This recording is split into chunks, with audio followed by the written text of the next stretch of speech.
We want justice. अगर वो पताल में भी छुपे हुए हैं तो कलर पकड़ के उठा के लाना है, कानून के हवाले करना है। इस तरीके से इसको मर्डर किया गया।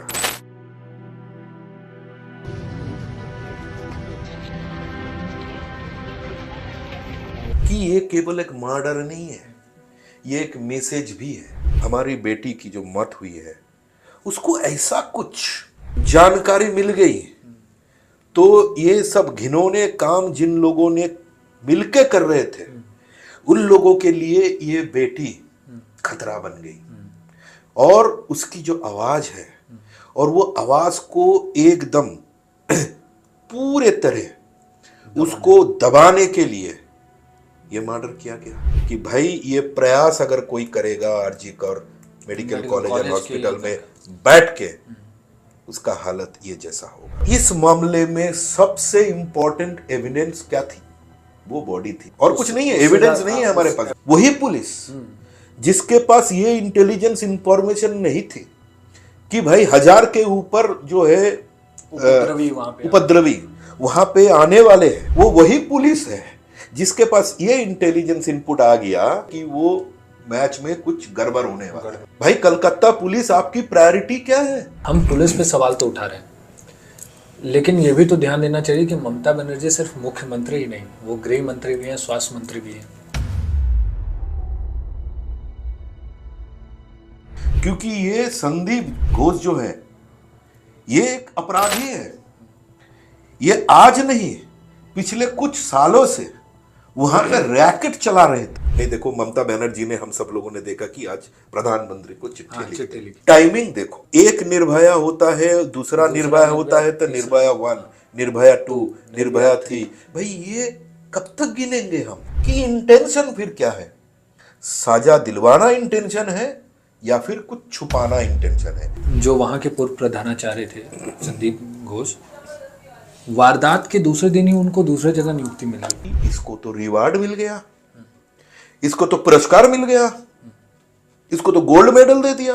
राजधर्म का पालन करिए। आप तो भरोसा गिरा दिया। बंगाल में मैंने 25 साल पत्रकारिता किया। उस दिन बंगाल में जो मैंने देखा वो ये 25 साल का जो अनुभव है मेरा, मैंने कभी नहीं देखा।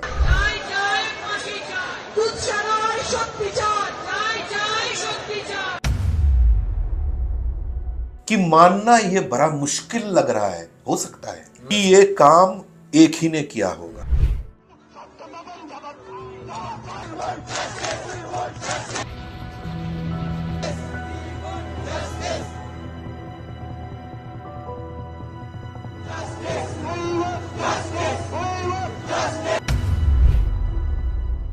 कोलकाता में 31 साल की ट्रेनी डॉक्टर के साथ रेप और मर्डर के वारदात के बाद पूरे देश में आक्रोश का माहौल है।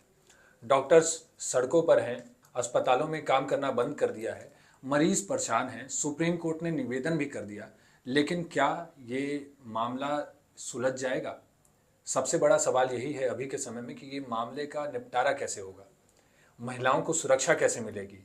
क्या बार बार महिलाओं को अपनी इज्जत आबरू को बचाने के लिए सड़कों पर मोमबत्ती लेके ही चलना पड़ेगा? क्या ये सरकार महिलाओं की सुरक्षा में नाकाम रह गई है? यही सवालों को समझने के लिए हमारे साथ न्यूज़ 18 के मैनेजिंग एडिटर ध्रुव ज्योति प्रमाणिक सर हैं।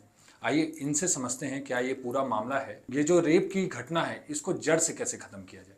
सर, सबसे पहले ये जो आरजी कर मेडिकल कॉलेज का जो मामला सामने आया, इसमें आपको क्या लग रहा है? ये जो इस पर लगातार आरोप, हॉस्पिटल पर लगातार आरोप लग रहे हैं कि ये गलत कामों में लगा हुआ था। इस हॉस्पिटल में बॉडी की स्मगलिंग भी होती थी, ड्रग्स से लेके हर काम, गलत काम हुए हैं और सेक्स रैकेट भी चला है। और उसी हॉस्पिटल में ये रेप की वारदात आ गई और बहुत ब्रूटल तरीके से। उसमें पुलिस की लापरवाही भी हमें दिख रही है, सरकार की भी लापरवाही दिख रही है और इस पर सवाल हर कोई उठा रहा है। आज सुप्रीम कोर्ट ने भी इस पर सवाल उठा दिया। देखो उत्कर्ष जो है, मैं आपको शुरू से बता रहा हूं कि मामला इतना बिगड़ क्यों गया। मैं एक एक करके आपको बता रहा हूं कि लापरवाही किस हद तक लापरवाही की शिकायत है। पहली बात देखो कि ये जो विक्टिम है बहुत ब्राइट स्टूडेंट थी, मध्यम वर्ग के परिवार से थी, अब जब इसकी बॉडी मिलता है, उस दशा में मिलता है, भयानक उस दशा पे जो उसकी बॉडी मिलती है, परिवार की शिकायत ये है कि एक फोन आती है और फोन पे ये बताया जाता है कि आप लोग अस्पताल आइए क्योंकि आपकी बेटी खुदकुशी किए है, आत्महत्या की है। अब देखो, अब तक ये कब का है? ये 9 तारीख ये हादसा हुई है, 9 तारीख की रात को। लेकिन अब तक ना तो कलकत्ता पुलिस, ना तो हेल्थ डिपार्टमेंट, अस्पताल से कोई अधिकारी ये नहीं बता रहे हैं कि भाई वो कौन थे। जो परिवार को ये बता रहे हैं कि भाई आपकी बेटी आत्महत्या कर ली। जिसने परिवार को ये इंफॉर्मेशन दी कि आपकी बेटी ने आत्महत्या कौन कर थे ली, वो व्यक्ति कौन था जिसने फोन किया? किसी ने तो किया होगा। तो मतलब देखो, शुरू से ही ये जो जघन्य अपराध हुआ है उधर, इसको लेकर के आम आदमी के दिमाग में, दिल में एक के बाद एक सवाल क्यों उठ रहे हैं? क्यों मामला इतना बड़ा बन गया? क्यों लोग आज सड़कों पे है? ये समझना जरूरी है। पहली बात ये है। दूसरी बात, जो सुप्रीम कोर्ट, जो हमारे देश के प्रधान विचारपति चीफ जस्टिस खुद जो ये सवाल उठाए हैं कि भाई ये घटना किधर घटी है? एक सरकारी अस्पताल में। ये बॉडी को किन लोगों ने पहले बार देखा? कुछ डॉक्टर्स ने देखा। कैसे वो बॉडी वहां पे पड़े हुए थे? जो इंक्वेस्ट रिपोर्ट मैंने पढ़ा, सूरत हाल जो मैजिस्ट्रेट के आंखों के सामने जो मैजिस्ट्रेट ने नोट किया उसमें, यस, उसमें 15 इंजुरी मार्क है, पूरे शरीर में इंजुरी मार्क है, 15 इंजुरी मार्क है। उससे एकदम सही ये पता चलता है कि भाई इसके साथ बलात्कार हुआ है, इसके साथ जबरदस्ती हुआ है और इसको मर्डर किया गया है, मारा गया। और सारे डॉक्टर लोग देख रहे। ना तो प्रिंसिपल, ना तो वो सरकारी अस्पताल और मेडिकल कॉलेज आरजी कर, उसका सुपर, डेप्यूटी सुपर, मतलब जो लोग पेरेंट्स है वो अस्पताल का, जो वो अस्पताल का अभिभावक है, उसकी बेटी की मौत हुई है, तो उन्होंने कोई कंप्लेन नहीं लिखती है, कोई कंप्लेन नहीं है। आपके आंखों के सामने एक शव जो पड़े हुए हैं, जिसके शरीर में 15 जो है इंजुरी मार्क है।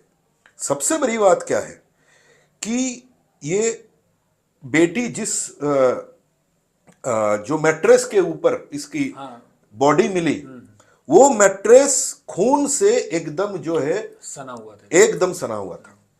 तो इसमें समझ में आ रहा है ना कि भाई ये it's a simple case of murder. UD case होते हैं, फिर लापरवाही की शिकायत। मैं तीसरी बात बता रहा हूं, पेरेंट्स लोग जब अस्पताल पहुंचते हैं, उन लोगों को 3 घंटे तक, मैं समझ लो कि मैं उसका बाप हूं, मेरी बेटी की मौत हो गई है, मुझे पता है, मैं अस्पताल पहुंचा और 3 घंटे तक वो पिता को, माता को, अपनी बेटी को देखने तक नहीं दिया। क्यों नहीं देखने दिया?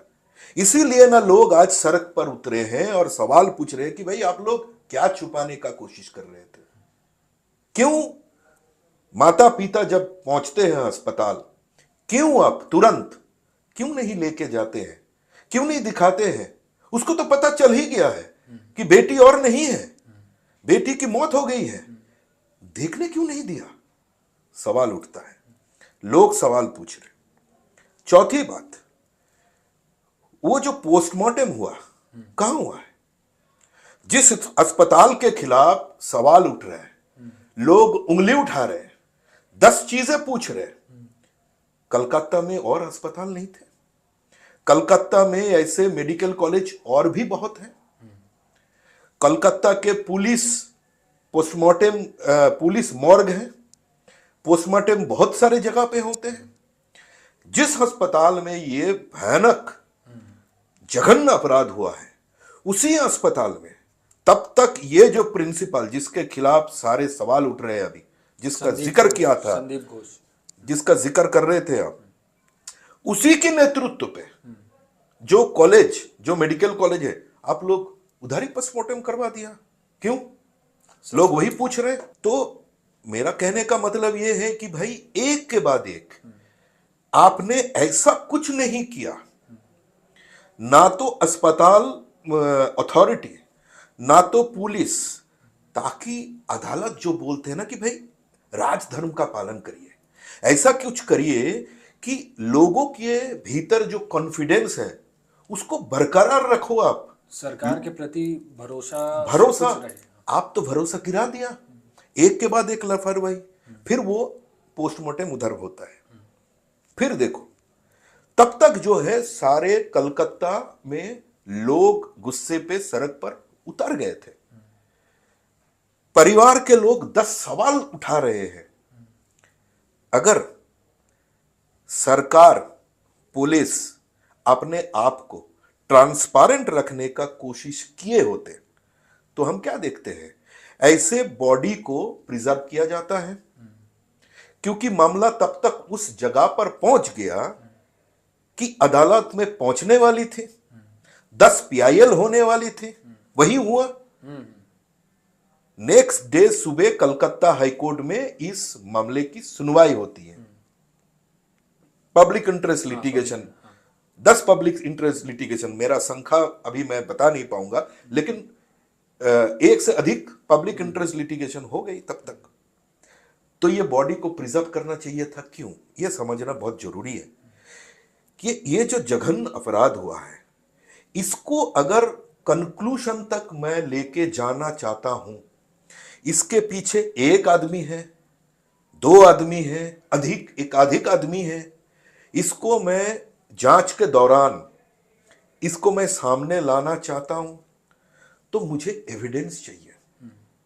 और इस मामले में सबसे इंपॉर्टेंट एविडेंस क्या थी? वो बॉडी थी। तो ये बॉडी को प्रिजर्व करना चाहिए था। सर, बॉडी भी, जो बॉडी के आसपास का लोकेशन था, वो भी शायद उससे भी छेड़छाड़ की गई। वही वो शिकायत है, सारे शिकायत है। अभी सीबीआई जांच चल रही है, क्योंकि हाई कोर्ट के आदेश पर सीबीआई ये जांच अभी कर रही है, और हाई कोर्ट के नजर में ये जांच चल रही है। मतलब ये कोर्ट मॉनिटर्ड इंक्वायरी इन्वेस्टिगेशन हो रही है, ठीक है। और कोर्ट में एकदम जो है पीरियोडिकल रिपोर्ट जमा करना पड़ेगा सीबीआई को। तो फिर आप जो है तुरंत उसको क्रिमेशन खत्म कर देते हो। तो मतलब क्या हुआ कि सबसे इंपॉर्टेंट एविडेंस जो है वो अभी कोई जो है इन्वेस्टिगेटिंग एजेंसी के सामने नहीं है। अभी मामला जो है कुछ सर्कमस्टेंशियल एविडेंस, कुछ forensic evidence, DNA test report, इसके आधार पर ये इसका जो है ट्रायल होगा। सर, तो ये वही रिपोर्ट हुए जो आरजीकर मेडिकल कॉलेज में वो पोस्टमार्टम और उन समय हुए थे। सीबीआई के पास भी वही रिपोर्ट होंगे तब बॉडी के। एकदम, और कुछ नहीं है, एविडेंस नहीं है हमारे पास। एविडेंस मतलब अब कुछ नहीं बचा, कुछ नहीं है। अभी जो है इसके बाद क्या शिकायत है, लोग क्यों गुस्से में आ गया? आप सब जानते हैं कि कलकत्ता के हमारे एक जो बेटी है, उन्होंने सोशल मीडिया में एक पोस्ट करती है और बोलते हैं कि आइए रास्ते पे उतारिए, ये समय बड़ा भयानक है, हमें खुद को, अपने आप को प्रोटेक्ट करना पड़ेगा। भाई, आम आदमी को प्रोटेक्ट करने का दायित्व तो किसके ऊपर है? रिक्लेम द नाइट वाला जो किसके ऊपर है? सरकार के ऊपर है। सरकार के ऊपर। हम सरकार को क्यों चुनते हैं? कि सरकार संविधान के तहत हमें प्रोटेक्शन देंगे, और मेरा जो संविधान का जो दिया हुआ अधिकार है, राइट टू लाइफ, जिंदगी जीने का जो अधिकार है, वो एंश्योर करने का दायित्व किसका है? सरकार का। तो जब सरकार फेल करती है, शिकायत ये है, तब वो लड़की ये क्लैरियन कॉल देती है, फेसबुक में पोस्ट कर देती है कि आइए कि द इंटरवेनिंग नाइट ऑफ, जब फ्रीडम एट मिडनाइट Midnight। जैसे हम मनाते हैं, वैसे हम reclaim the night Reclaim the मनाएंगे। night। ये रात हमारी है इस पे। उत्कर्ष, तुमको याद होगा कि तुमने मुझे एक सवाल पूछा था कि मैंने ऐसा लिखा था मेरा सोशल मीडिया हैंडल में कि बंगाल में मैंने 25 साल पत्रकारिता किया, मैंने बंगाल में बहुत सारे सोशल मूवमेंट देखा पत्रकार होने के नाते। उस दिन बंगाल में जो मैंने देखा वो ये 25 साल का जो अनुभव है मेरा, मैंने कभी नहीं देखा। क्यों मैं बोल रहा हूँ, बंगाल में ऐसे सोशल मीडिया, ऐसे सोशल मूवमेंट मैंने बहुत देखा, लेकिन वो ना कलकत्ता तक सीमित होते थे और वो टिपिकल जो एक है ना, वो एक एलिट अर्बन टाइप का मूवमेंट हुआ करते थे। लेकिन ये पहली बार मैंने देखा कि कलकत्ता छोड़ो, कलकत्ता पार करके हर एक डिस्ट्रिक्ट में हुआ, हर एक टीयर 1, टीयर 2, टीयर 3 सिटी में हुआ, हर एक छोटे छोटे शहर में हुआ, गांव देहात में हुआ। हर एक घर तक में हर कोई लोगों की गुस्सा किस हद तक पहुंचने से लोग ऐसे एक सोशल मीडिया पे एक पोस्ट देख करके लोग ऐसे रास्ते पे उतर आते हैं।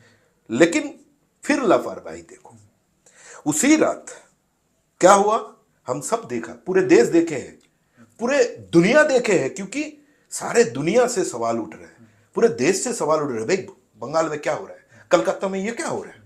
उस रात तो सब कुछ जगा हुआ था, सब लोग उसी को वेट ही कर रहे थे। जिस अस्पताल में ये जघन्य अपराध होता है, जब इन्वेस्टिगेशन में ये कहा जाता है, लीगल जो एसओपी है, ये कहा जाता है कि भाई it is the duty of the investigating agency to protect the PO. मतलब क्या है, प्लेस ऑफ ऑकरेंस, क्योंकि एविडेंस वहीं पे छुपे हुए हैं। एक बार नजर पे नहीं आया, दूसरे बार जाओ, तीसरे बार जाओ, क्योंकि अपराधी क्या करते हैं, ये जो है एक टिपिकल क्रिमिनल साइकोलॉजी होता है क्रिमिनल माइंडसेट कि अपराधी उसका कुछ ना कुछ निशान तो छोड़ के आते हैं। तो वो प्लेस ऑफ ऑकरेंस बहुत इंपॉर्टेंट, वो बहुत ही इंपॉर्टेंट मायने रखते हैं। तो हम लोगों ने क्या देखा, 1000 के ऊपर हुलीगन वो अस्पताल में हमला करते हैं, रात के अंधेरे में तोड़ फोड़ करते हैं, और वही place of occurrence seminar hall, chest medicine का जो सेमिनार हॉल जहां से ये हमारी बेटी को लाश बरामद होती है, वहां तक पहुंचने का प्रयास करते हैं, फिर रुकते हैं। पुलिस कहीं पे नहीं थे। ये शिकायत है कि भाई हमला जब हो रहा है तब पुलिस पहले भाग गया, उसके बाद फिर बड़ा पुलिस फोर्स वहां पे पहुंचती है और पूरे जो है एरिया को प्रोटेक्ट और वो सब ये सब काम किया। तो ये सवाल कलकत्ता हाईकोर्ट उठाते हैं, ये सवाल सुप्रीम कोर्ट उठाते हैं, और हमने क्या सुना, हमने ये सुना कि पुलिस कमिश्नर ऑफ कोलकाता ये प्रेस कॉन्फ्रेंस करते हुए बताते हैं कि हमारे पास इंटेलिजेंट इंफॉर्मेशन नहीं था। वही पुलिस जिसके पास ये इंटेलिजेंस इंफॉर्मेशन नहीं थी कि भाई 1000 के ऊपर जो है उपद्रवी वहां पे आने वाले हैं, हमला करने वाले हैं, वो वही पुलिस है जिसके पास ये इंटेलिजेंस इनपुट आ गया कि भाई डर्बी मैच जब संडे कलकत्ता में होने वाला था, मोहन बागान और ईस्ट बंगाल दोनों टीम के भीतर, जिसको लेकर के जो है बंगाल में बहुत सेंटिमेंट जुड़े हुए हैं। कलकत्ता में लोग जो है करीब 1 लाख के आसपास लोग वो मैच देखने स्टेडियम पहुंचते हैं जब भी हम डर्बी देखते हैं, ये हमारा अनुभव है। लेकिन पुलिस ने क्या बोल दिया कि इंटेल इनपुट है कि वो मैच में कुछ गड़बड़ होने वाला है, कुछ लोग जो है वो माहौल खराब करने का प्रयास करेगा, वहां पे प्रदर्शन करेगा। तो मैच को पुलिस बोलते हैं, विधाननगर पुलिस बोलते हैं कि भाई ये मैच में जो सिक्योरिटी देना चाहिए ये हमारे पास नहीं है, तो ये मैच बंद कर दो। तो मैच बंद हो जाता है। फिर लोग फिर सवाल उठाते हैं कि अस्पताल को प्रोटेक्ट करने के लिए, वो पीओ को प्रोटेक्ट करने के लिए आपके पास पुलिस नहीं है, आपके पास इंटेलिजेंस इनपुट नहीं है, लेकिन ये मैच में कुछ लोग प्रदर्शन कर सकते हैं, कुछ गड़बड़ कर सकते हैं, वो इंफॉर्मेशन है। सर उसके बाद तो कोई मतलब क्या है, लाठीचार्ज- सिलेक्टिव इंटेलिजेंस इनपुट आपके पास है, कुछ नहीं है और कुछ है। तो ये भी लोग ये भी सवाल उठा रहे हैं और ये सवाल अदालत भी उठा रहे हैं कि भाई सुप्रीम कोर्ट ये सवाल उठाते हैं कि चीफ जस्टिस ऑफ इंडिया कहते हैं कि मुझे समझ में नहीं आ रहा है कि कलकत्ता पुलिस क्या कर रही थी, प्लेस ऑफ ऑकरेंस जो है उसको भी प्रोटेक्ट नहीं कर पाया। ये क्या चल रहा है? ये मैं नहीं, आप नहीं, बंगाल के आम आदमी नहीं है, पूरे देश के आदमी नहीं है, खुद हमारे देश के चीफ जस्टिस उठा रही है सवाल। और इसका जवाब वही है जो पुलिस कमिश्नर साहब ने दिया। सर पुलिस कमिश्नर ने उस दिन जब रात में वो प्रेस कॉन्फ्रेंस कर रहे थे उसमें उन्होंने मीडिया पे भी सवाल उठा दिया कि ये जो सारा प्रोपेगेंडा और ये जो सारे वॉयलेंस हुए हैं सिर्फ मीडिया के फेक न्यूज़ के कारण हुए हैं। मीडिया इसे गलत तरीके से दिखा रही है हम पे। और उन्होंने एक और चीज़ बोली कि सरकार पे और पुलिस पे भरोसा करें। लेकिन पुलिस और सरकार पे तो देखिए ये क्लियर चीज़ है कि वहाँ की जनता को और देश की भी जनता को भरोसा नहीं है। जो भी चीज़ें जैसे ईडी की जांच होती है तो ईडी पे हमला हो जाता है, सीबीआई आज तक वहाँ घुस नहीं पाती थी। अब पुलिस सीधे मीडिया पर सवाल उठा रही है, मतलब हम लोग पे सवाल उठाए कि ये हमारी गलती है कि हमने दंगे भड़काए उस प्रेस कॉन्फ्रेंस में। ये देखिए, ये नहीं होने से अच्छा होता। सवाल फिर उठाते हैं लोग कि भाई आपकी प्रायोरिटी क्या है? भाई कलकत्ता पुलिस आपकी प्रायोरिटी क्या है? आपकी प्रायोरिटी तो ये जांच करना है। आपकी प्रायोरिटी जो ये जघन्य अपराध किया है उसका जो अपराधी है उसको ढूंढ के निकालना है। एक है, इसके पीछे 2 है, 3 है, 10 है, कितने लोग हैं, उसको जो है अगर वो पताल में भी छुपे हुए हैं तो कलर पकड़ के उठा के लाना है, कानून के हवाले करना है। तो पुलिस की प्रायोरिटी क्या होनी चाहिए?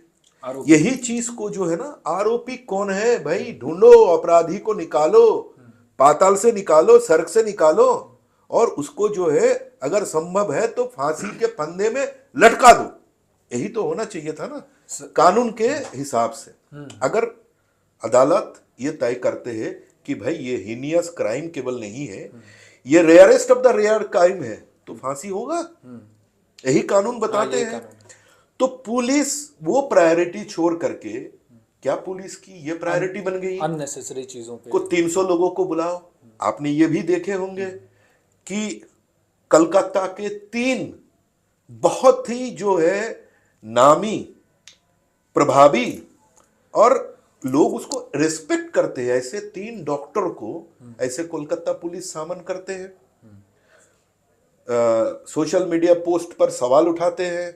और हमने उन्हें क्या देखा कि 2 डॉक्टर को बुलाए और 1000 डॉक्टर रास्ते पे उतर गए एस्कॉर्ट करके। कलकत्ता के और एक सरकारी अस्पताल और मेडिकल कॉलेज से एस्कॉर्ट करके जो कलकत्ता पुलिस हेडक्वार्टर है लाल बाजार, वो लेके जाते हैं। फिर गुस्सा कि आप डॉक्टर को बुला रहे हो, समन कर रहे हो। अगर चलो मान लिया कि डॉक्टर साहब ने कोई छोटी मोटी गलती कर दिया तो एक बार फोन करके बताइए, डॉक्टर साहब आपसे गलती हो गई है, वो हटा दीजिए या फिर वो करेक्ट कर दीजिए। आप समन कर रहे हो तो वो समन कर रहे हो तो पूछताछ करोगे, तो आपका तो कोई समय जो है टाइम कंज्यूमिंग एक कुछ तो कर रहे हो ना। वही जो टाइम आप इसमें बिता रहे हो या फिर बर्बाद कर रहे हो, तो आप ये केस के पीछे लगाइए। तो फिर पुलिस की प्रायोरिटी क्या है, ये भी सवाल उठ गया। लोगों की गुस्सा और आप जो आपकी प्रायोरिटी जो है वो नहीं करते हुए आप जो कर रहे हो, लोग सोच रहे कि भाई आप करना क्या चाहते हो, क्या आपका इंटेंशन क्या है? दोषी को सजा दिलाना या फिर यहां से नजर घुमा देना, यही हो रहा है। सर हम पुलिस पे सवाल तो उठा रहे हैं, लेकिन ये भी तो ध्यान देना चाहिए कि ममता बनर्जी सिर्फ मुख्यमंत्री ही नहीं, वो गृह मंत्री भी हैं, स्वास्थ्य मंत्री भी हैं। सारा चीज़ जितना भी काम, जितने भी पावर है, सब कुछ ममता बनर्जी के अंडर आती है। यहाँ तो सब कुछ ममता बनर्जी है, एक पूरा पावर। मैं निर्भया की माँ से बात कर रहा था, उन्होंने क्लियर कोट किया कि ममता बनर्जी एक दबंग महिला है, दबंग मुख्यमंत्री, दबंग महिला। जब सारी पावर, इतनी ज़्यादा पावर है आपके पास, सारा रूल रेगुलेशन है, तब तो इन पे भी सवाल उठते हैं ना। लेकिन सवाल किस बात पर? अगर मैं ये चीज का जिक्र करता हूं उत्कर्ष कि भयानक जो है आरोप है। किसके ऊपर भयानक आरोप है? ये जो भूतपूर्व जो प्रिंसिपल हुआ करते थे संदीप घोष, इसके ऊपर बहुत बड़ा इल्जाम लग जाते हैं। और वो कौन लगाते हैं? वो लगाते हैं अख्तर अली। कौन है अख्तर अली? अख्तर अली हेल्थ डिपार्टमेंट का एक बड़ा अफसर है। और ये वो अख्तर अली है जो वही RG Kar medical college and hospital में एक समय डेप्यूटी सुपर का दायित्व निभाया। सुपरिटेंडेंट करना, डेप्यूटी। यस, अभी वो हमारे बंगाल में और एक जो मेडिकल कॉलेज है मुर्शिदाबाद डिस्ट्रिक्ट में, Murshidabad medical college and hospital है, वहां पे वो डेप्यूटी सुपर का दायित्व निभा रहे हैं। तो ये कलकत्ता हाईकोर्ट पहुंचते हैं। ये अख्तर अली बहुत भयानक जो है शिकायत लेकर के कि और बोलते हैं कि हुजूर आप इस पर दखल दीजिए, क्योंकि ये संदीप घोष जो है ये एक अपराधी है। ये आज नहीं, पिछले कुछ सालों से वहां पर रैकेट चला रहे थे। किस किस चीज की लेकर के? पहला आरोप illegal management of dead bodies and violation of human rights. खतरनाक जो है इल्जाम लगाया। इसके ऊपर यह भी इल्जाम लगाया कि जो लावारिस जो डेड बॉडीज होते हैं, वो लावारिस डेड बॉडीज का जो कानून के तहत क्या किया जाता है कि एक समय तक अपेक्षा के बाद अगर कोई दावेदार नहीं है उसके, तो वो एकदम कानून के तहत उसका जो है क्रिमेशन होता है। इसके ऊपर क्या भयानक आरोप है? वही लाशों को लेकर के वो लाशों क्या बेवसा करते थे, बाहर बेचते थे, बांग्लादेश में उसको बेचते थे। खतरनाक। दूसरी बात, scam in bio waste management and syndicate of selling bio waste to culprits. हम सबको पता है कि एक इतना बड़ा अस्पताल में हर रोज कितना किलोग्राम, कितना केजी बायो वेस्ट प्रोड्यूस होता है। सिरिंज बोलो, ग्लव्स बोलो, ऑपरेशन के बाद जितने सारे जो चीजें फेंके जाते हैं, सब कुछ, सारे चीजों को हम बायो वेस्ट बोलते हैं। इसके ऊपर इतना गंभीर आरोप इन्होंने लगाया कि ये जो है बायो वेस्ट बाहर बेचते थे। तीसरी बात, misuse of public fund and purchasing equipments at higher rate. उसके बाद procurement of machineries at high price and procurement of category item from open market at a high rate. Renting hospital space for food stall without approval of appropriate authorities. Irregularities in expenditure for undergraduate and postgraduate counseling. Misuse of academic funds. इतना ही नहीं भाई, चौंकाने वाली बात मैं बताने वाला हूं, illegal appointments and parking nexus. मतलब ये क्या नहीं किया। और ये सब जो है देखो, ये इसका एफिडेविट है कलकत्ता हाईकोर्ट में इन्होंने जो जमा किया अख्तर अली, वो एफिडेविट से पढ़ के मैं सुना रहा हूं। ये कब की कहानी है? 2022 की कहानी है। 2022 ने ये सारे चीजें जो लिख करके लिखित इसके खिलाफ department of health government of West Bengal, इसके खिलाफ लिखित जो है शिकायत होती है। लेकिन इन्होंने ये सवाल उठाया कलकत्ता हाईकोर्ट के, मैं नहीं उठा रहा हूं, ये अख्तर अली ने ये सवाल उठा रहे हैं कि इसको कौन प्रोटेक्शन दे रहा है। इसके ऊपर किसी प्रभावशाली का हाथ तो है जरूर, आशीर्वाद है जरूर, नहीं तो फिर इसको कभी भी ट्रांसफर किया जाता है Calcutta RG Kar medical college से कोई दूसरा मेडिकल कॉलेज, तुरंत वो ऑर्डर विथड्रॉ हो जाता है और वो तुरंत वापस आ जाते हैं। क्यों? इसके पीछे कौन है? तो ये कलकत्ता हाईकोर्ट पहुंचते हैं और कलकत्ता हाईकोर्ट में एफिडेविट लगाते हैं, रीट पिटीशन करते हैं कि हुजूर आप इस पर दखल दीजिए। ये जांच भी, जो जांच के लिए कलकत्ता बंगाल सरकार एक सीट बनाती है, स्पेशल इन्वेस्टिगेशन टीम, कब बनाती है? सुप्रीम कोर्ट में सुनवाई, जिस दिन सुप्रीम कोर्ट ने बोला कि सुनवाई करेंगे, 24 आवर्स पहले, एक दिन पहले सीट बना देते हैं। फिर सवाल, जनता ने फिर सवाल उठाया कि भाई 2 साल से अंदर के लोग जो सवाल उठा रहे, आप उस पर कोई कार्रवाई नहीं किए हो। सुप्रीम कोर्ट में सुनवाई जब होने वाला है, उसके केवल 24 आवर्स पहले आपने सीट का क्यों गठन कर दिया। फिर सवाल उठाते हैं लोग कि भाई इंटेंशन क्या है? फिर आरोपी को पकड़ना है और कुछ छुपाना है। तो यही हो रहा है, लोग इसीलिए भड़क जा रहे हैं, लोग इसीलिए गुस्से में आ गए हैं, लोग इसीलिए सड़क पर उतर गए हैं। सर, तो लोगों का सड़क पे उतरना तो चलिए सही है, लोग सड़क पे उतर रहे हैं, ममता बनर्जी क्यों उतर गई? नहीं, देखो, ममता बनर्जी ने, हम सब लोगों ने देखा कि आज प्रधानमंत्री को चिट्ठी लिखी। और प्रधानमंत्री को चिट्ठी लिखते हुए ममता बनर्जी ने ये मांग की है कि बंगाल में नहीं, केवल पूरे देश में ऐसे जघन्य अपराध हर रोज हो रहा है। तो प्रधानमंत्री से मैं ये आग्रह करता हूं कि इसके खिलाफ सख्त से सख्त कानून बनाया जाए, और ताकि ये सब जघन्य अपराध जो अपराधी कर रहे हैं उसको इतना जबरदस्त सजा मिले ताकि दूसरा कोई ये चीज करने से पहले 10 बार सोचे। सवाल लेकिन ये है भाई, हम लोगों ने हमारे ये देश में निर्भया होते हुए देखा। उसके बाद कल आपने मुझे पढ़ के सुना रहे थे, कल ही शाम की बात अगर मैं करता हूं, कि एक निर्भया होता है, दूसरा निर्भया होता है, तो निर्भया 1, निर्भया 2, निर्भया 3। भाई ये कब तक गिनेंगे हम? ये कब तक गिनेंगे हम? मैं ये मानता हूं कि ममता बनर्जी जो हमारे पूरे देश में अभी एकलौता महिला मुख्यमंत्री है, महिला चीफ मिनिस्टर है, उन्होंने प्रधानमंत्री को चिट्ठी लिखकर को सही काम किया है।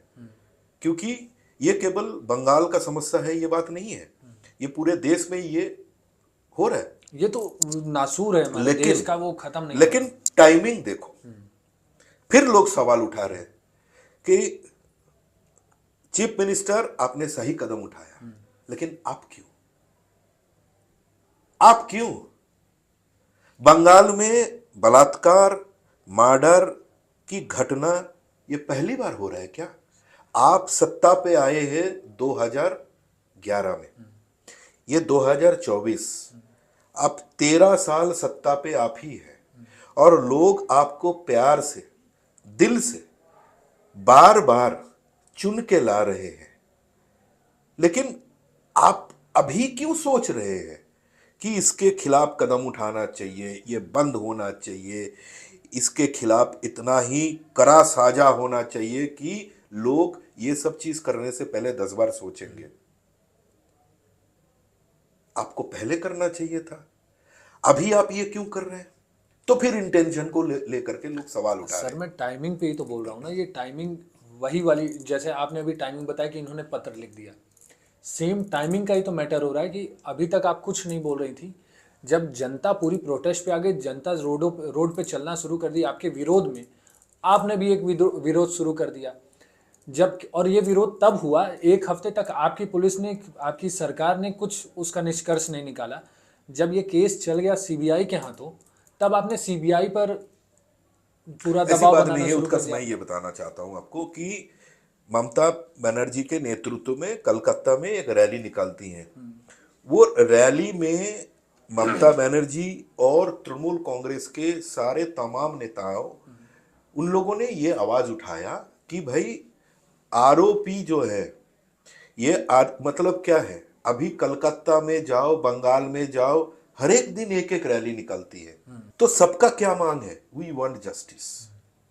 हम ये घटना को जब अभया बोल रहे हैं, अभया की जो ये जघन्य अपराध अभया के साथ हुआ, इसका जस्टिस चाहिए, विचार चाहिए। तो ममता दीदी भी क्या है, और सारे तमाम तृणमूल कांग्रेस रास्ते पे आते हैं और बोलते हैं कि वी वांट जस्टिस। तो जस्टिस दिलाने वाला कौन है? जस्टिस कौन दिलाते हैं? अगर हमारे देश का संविधान देखोगे तो हम इसको बोलते हैं कि doctrine of separation of power. संविधान में यह चीज स्पष्ट रूप में लिखित है कि भाई किसका क्या काम है। विचार दिलाने का काम किसका है? जुडिशियरी का है। लेकिन जो दोषी है, आरोपी है, उसको जो है पकड़ के कानून के हवाले करने का काम किसका है? सरकार का, एग्जीक्यूटिव का है। वही संविधान में है। तो आप बोल रहे हैं वी वांट जस्टिस, आप बोल रहे हैं कि अभया का जस्टिस चाहिए, आप दिलवाइए। आपको किसी ने रोका?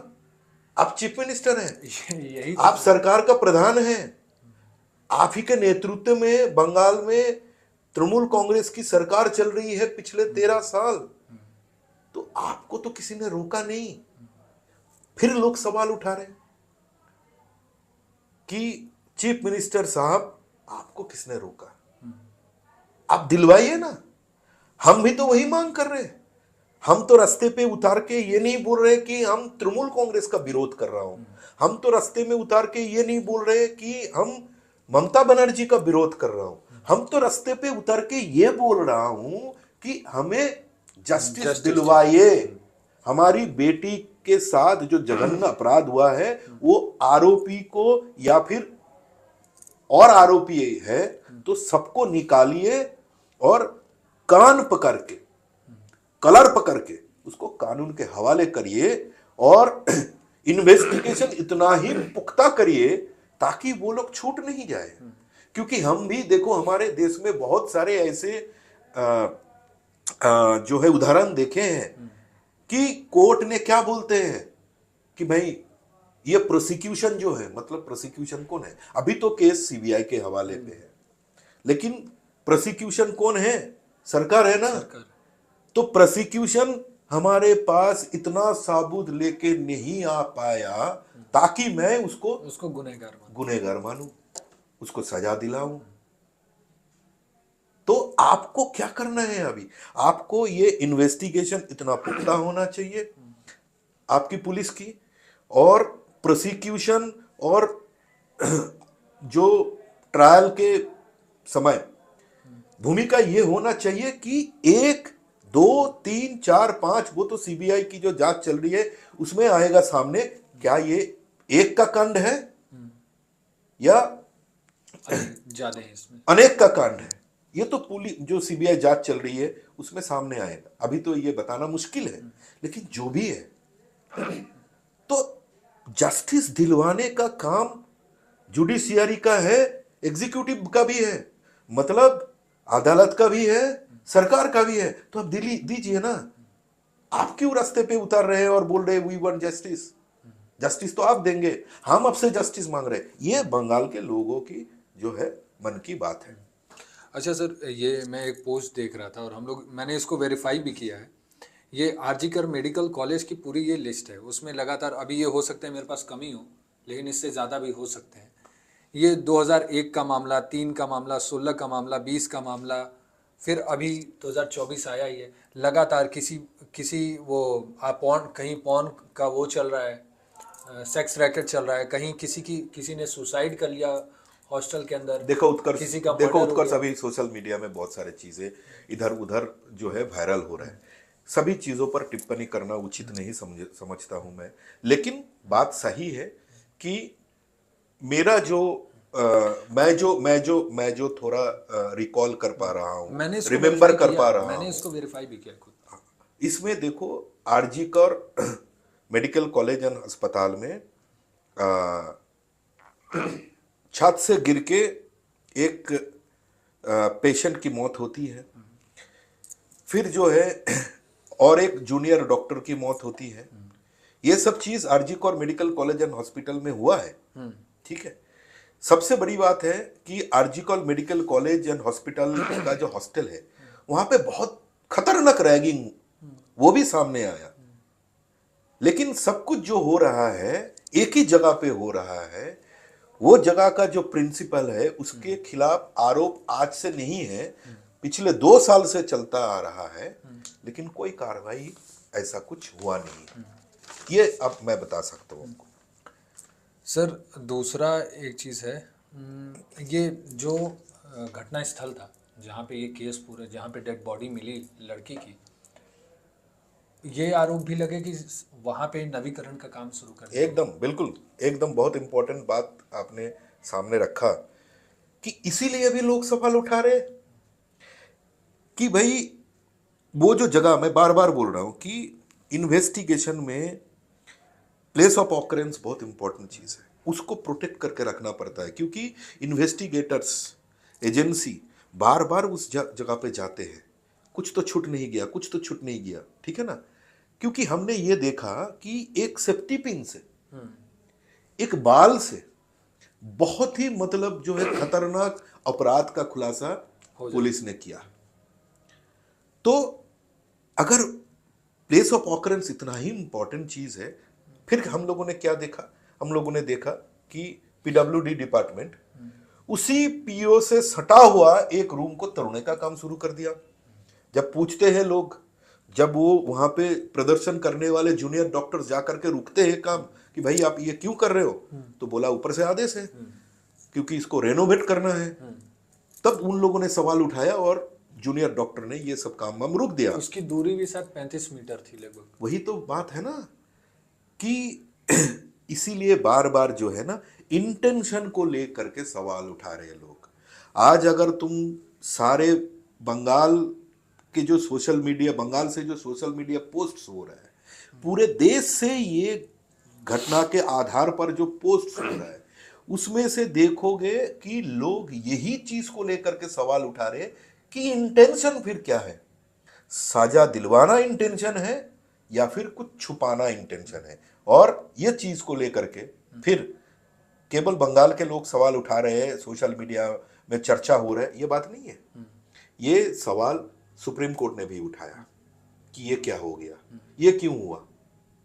कलकत्ता हाई कोर्ट ने ये सवाल उठाया कि ये क्या टेम्पटेशन था, ये क्या बहुत जब जो है जल्दबाजी में ये करने का कारण क्या है, ये सवाल उठता है। सर सुप्रीम कोर्ट ने भी ये सवाल उठाया कि जो वहाँ के पूर्व प्रधानाचार्य थे संदीप घोष, वारदात के दूसरे दिन ही उनको दूसरे जगह नियुक्ति मिल गई, उन्होंने रेजिग्नेशन दिया, उनको सीधे दूसरे जगह ट्रांसफ़र कर दिया गया।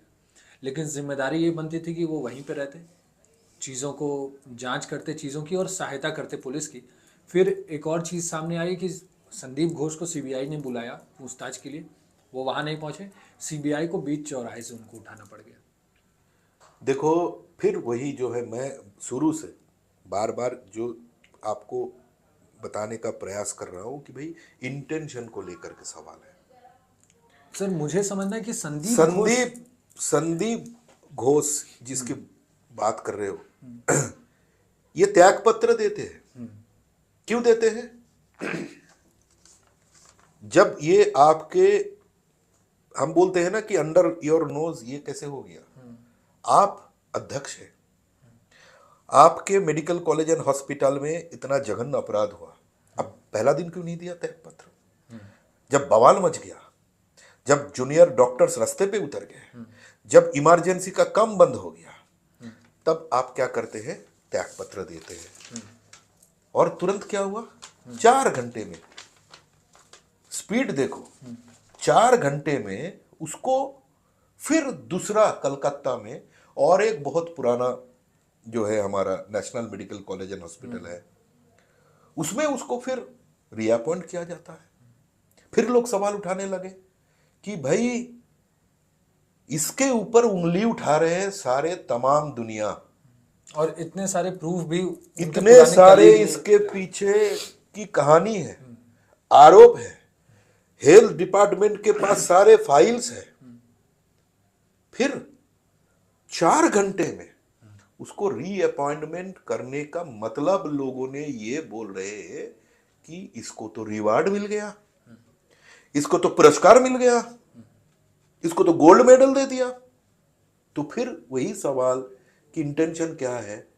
अपराधी को निकाल के उसको कानून के हवाले करना या फिर कुछ छुपाना। मेरा जो अनुभव है मैं आपको बता रहा हूं, ये अगर आप एक बार जो सूरत हाल रिपोर्ट अब पढ़ोगे खुद, अगर आप पोस्टमार्टम रिपोर्ट में क्या लिखा है ये अगर आप एक बार देखोगे तो, और कलकत्ता के जितने सारे सीनियर डॉक्टर्स हैं जिन लोगों से मेरी बात हुई है, सबका ये कहना है कि मानना ये बड़ा मुश्किल लग रहा है, हो सकता है मैं यही आपसे पूछने वाला था कि ये काम एक ही ने किया होगा, लेकिन जो लोग इस विषय पर एक्सपर्ट हैं इन लोगों का कहना है कि मानना बड़ा मुश्किल हो रहा है कि एक ने किया हुआ, ये कांड किसी एक का है। दूसरी बात, ये एक जो है जिस तरीके से इसको मर्डर किया गया, स्ट्रैंगुलेट किया मतलब गला दबाया, स्मोदरिंग किया मतलब ऐसे कर दिया, इसीलिए ना इनक्वेस्ट रिपोर्ट में हम देखते हैं कि भाई दोनों आंखों के दो साइड से खून की निशानी है। क्यों होता है ऐसा? कितना जबरदस्त, किसी को स्मोदरिंग किया नहीं होगा तो ऐसे खून नहीं निकलती है, मुंह से भी खून था, चारों तरफ खून। तो इसीलिए ये डॉक्टर लोगों का जो है कहना है, मानना ये है कि हमें ये चीज को देखते हुए लगता है कि ये एक का कांड नहीं है। देखो ये एक का कांड है या अनेक का कांड है, ये तो सीबीआई जांच से ही, सीबीआई जांच और सीबीआई जांच से ही निकल के आएगी। हो सकता है ये एक का कांड है। उसने कबूल भी कर लिया कि मैंने सिर्फ किया के, ठीक है, ये अभी भी इन्वेस्टिगेशन चल रही है तो टिप्पणी करना उचित नहीं है। सीबीआई जांच खत्म होने तक हमें जो है अपेक्षा करना ठीक होगा। दूसरी बात, मरने का जो तरीका है, खत्म करने का जो तरीका है, ये भी जो है बहुत भयानक है। इससे वही डॉक्टर लोगों का ये मानना है कि लग रहा है कि ये केवल एक मर्डर नहीं है, ये एक मैसेज भी है। क्या मैसेज? कि अगर यहां पे जो आरोप जो मैंने पढ़ के सुनाया, अख्तर अली ने जो एफिडेविट दर्ज किया कलकत्ता हाई कोर्ट में, ये सारे चीजें सामने लाऊंगा, पब्लिक कर दूंगा, इसको लेकर के जो है चारों तरफ फैला दूंगा कि भाई यहां पे क्या गंदगी मच गया है। क्या ये बात ऐसी बात है कि ये जो हमारी बेटी की जो मौत हुई है उसको ऐसा कुछ जानकारी मिल गई तो ये सब घिनौने काम जिन लोगों ने मिलके कर रहे थे उन लोगों के लिए ये बेटी खतरा बन गई। और उसकी जो आवाज है, और वो आवाज को एकदम पूरे तरह उसको दबाने के लिए ये मर्डर किया गया। मैसेज या मर्डर है, ये मैसेज है कि भाई ये प्रयास अगर कोई करेगा आरजी कर मेडिकल कॉलेज एंड हॉस्पिटल में बैठ के, उसका हालत ये जैसा होगा। मेरा अनुभव क्या है? मेरा अनुभव ये है कि ये डॉक्टर लोग जो बोल रहे हैं, ये एक्सपर्ट्स लोग जिन लोगों से मेरी बात हुई है, सबका ये मानना है कि ये केवल एक open and shut simple rape and murder case नहीं है। ये एक multi layered criminal act of commission of criminal जो है एक्ट है। भयानक है, बड़े से बहुत सारे चीजें, बहुत सारे चीजें इसमें जुड़े हुए हैं। तो देखो हमें जो है अभी सीबीआई जांच पर भरोसा रखना है। हम देश का नागरिक, हम अभी सीबीआई जांच पर हम सबकी नजर है और हम ये उम्मीद करते हैं कि सीबीआई जांच से सच बाहर आएगी और ये बेटी के साथ हुआ क्या ये स्पष्ट होगा। अपराधी एक है, अनेक है, सबको पकड़ा जाएगा और कानून के हवाले किया जाएगा और हमारे देश के जो जुडिशियरी है उसको सख्त से सख्त साजा दिलवाएगा, यही हम उम्मीद कर सकते हैं। सर एक छोटा सवाल कि जैसे ये मैं अब आपकी राय जानना चाह रहा हूँ, सिर्फ बंगाल की बात नहीं, पूरे देश की। जिस दिन ये हादसा आया 9 अगस्त की रात को, उसके बाद से रेप का ये जो मामला है बहुत तेज़ी से तूल पकड़ा, और लगातार पंजाब हो, उत्तराखंड में भी एक हमें गैंग रेप का मामला दिखा, और लगातार ये मामले दिखते गए। फिर महाराष्ट्र में भी 2 छोटी बच्चियों के साथ ऐसा मामला सामने आया। आपको क्या लग रहा है, इसमें क्या सरकार की, पुलिस की कमियां हो रही है, या इंसान के तौर पे लोग कम, हम जैसे देखो, लोग बहुत कमजोर हो बहुत जा रहे हैं? बहुत बहुत इम्पोर्टेंट बात आपने कहा उत्कर्ष, मैं यही बताना चाहूँगा। आज सुबह जो है महाराष्ट्र के हमारे साथी से मेरी बात हो रही थी, और उन्होंने एक रिपोर्ट निकाला। जैसे अब महाराष्ट्र की जो घटना हुई है उसकी जिक्र किया, बदलापुर में हुआ, थाने से सटा हुआ जगह, जहाँ पे हम देख रहे हैं कि भाई स्कूल के भीतर किंडरगार्टन की 2 बच्ची के साथ सेक्सुअल अब्यूज की जो है शिकायत होती है। तब जो है हमारे साथी, हमारे न्यूज़ 18 लोकमत चैनल के जो हमारे साथी है, उन्होंने एक रिपोर्ट निकाला। वो पुणे का रिपोर्ट है। पुणे जिला में उन्होंने रिपोर्ट निकाल करके हमें भेजते हैं, और हम देखते हैं। चौंकाने वाली बात यह है कि पॉक्सो के तहत जितने सारे केसेस अभी चल रही है, सारे केसेस में सबसे ज्यादा इन्वॉल्वमेंट कौन लोगों के हैं? वो परिवार के लोगों के होते हैं। मतलब बच्ची जिसको जानते हैं, बच्ची जिसको हर रोज देखते हैं, उसी में से किसी ने उसके साथ ये सब जो है बदसलूकी किए हैं। तब पॉक्सो के तहत जो है कार्रवाई हो रही है अभी। तो ये केवल सरकार का काम नहीं है, ये केवल पुलिस की काम नहीं है। ये आप कानून में बदलाव लाने से कुछ नहीं कर पाओगे। हम सब जानते हैं कि निर्भया कांड के बाद तब जो है हमारे सीआरपीसी और आईपीसी में बहुत सारा बदलाव लाया गया था, और खास करके जो गैंग रेप है, तब जो 376 आईपीसी हुआ करता था, उसमें बहुत सारे बदलाव लाया गया। लेकिन क्या बंद हुआ है? ये नहीं बंद हुआ है। तो हमारी सोच, सबकी सोच, उसमें बदलाव लाना पड़ेगा। और बेटी को देखने की जो नजर होता है, उसमें बदलाव लाना पड़ेगा। भाई वो इंसान है पहले, ठीक है, वो औरत बाद में है, पहले तो इंसान है।